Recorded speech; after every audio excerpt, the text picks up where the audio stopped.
الحمدللہ وقفا والسلام علی سید المرسلین، اما بعد۔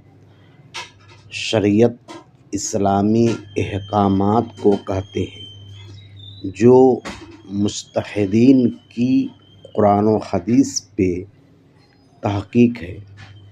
جہالت گمراہی ہے جو غیر مجتہدین نے اپنے عقل سے قرآن و احادیث سے اخذ کیا ہے، اس پہ عوام کو عمل کرنا حرام ہے۔